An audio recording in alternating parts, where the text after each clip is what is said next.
উচ্চ মাধ্যমিক certificate HSC ও সমমান পরীক্ষা শুরু হচ্ছে আজ। রাজধানীর আজিমপুর পরীক্ষা কেন্দ্রে আছেন সহকর্মী কিশোর জাহান। বিস্তারিত জানতে সরাসরি যুক্ত হচ্ছি তার সঙ্গে। কিশোর, আজিমপুর কেন্দ্রে কতজন পরীক্ষার্থী অংশ নিচ্ছেন জানাবেন।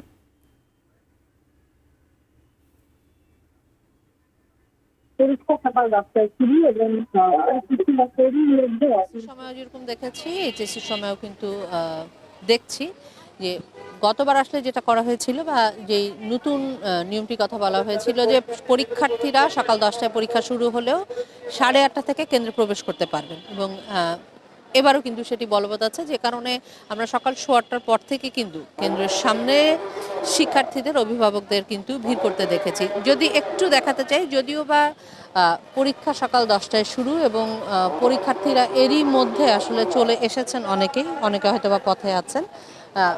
পরীক্ষা কেন্দ্রের বাইরে কিন্তু এখনো অনেক পরীক্ষার্থী আছেন এবং পরীক্ষার্থী যারা আছেন ওরা আসলে শেষ সময়ে বা শেষ মুহূর্তে যেই ঝালাই করে নেওয়ার যে বিষয়টি রিভিশনে, সেই কাজটি কিন্তু করছেন এবং তার সাথে আসলে উদ্বিগ্ন অভিভাবক যারা আছেন তারা তো আছেনই। একটু জানাতে চাই অর্বে, এবার একযোগে যেই সাধারণ শিক্ষা বোর্ড, 9টি সাধারণ শিক্ষা বোর্ড, কারিগরি শিক্ষা বোর্ড এবং মাদ্রাসা শিক্ষা বোর্ড সব মিলিয়ে এবারে কিন্তু প্রায় 12 লাখের উপরে আসলে পরীক্ষার্থী এবার পরীক্ষায় বসছেন। এবং গতকালকে শিক্ষামন্ত্রী যখন আসলে পরীক্ষা নিয়ে সংবাদ সম্মেলন করছিলেন, উনি কিন্তু আসলে এবার পরীক্ষা নিয়ে যেই নিরাপত্তার বিষয়টি সেটিও কিন্তু বারবার জানিয়েছেন এবং এবারই প্রথম পরীক্ষার্থীদের সুবিধার্থে এবং নিরাপত্তার কথা বিবেচনা করে কিন্তু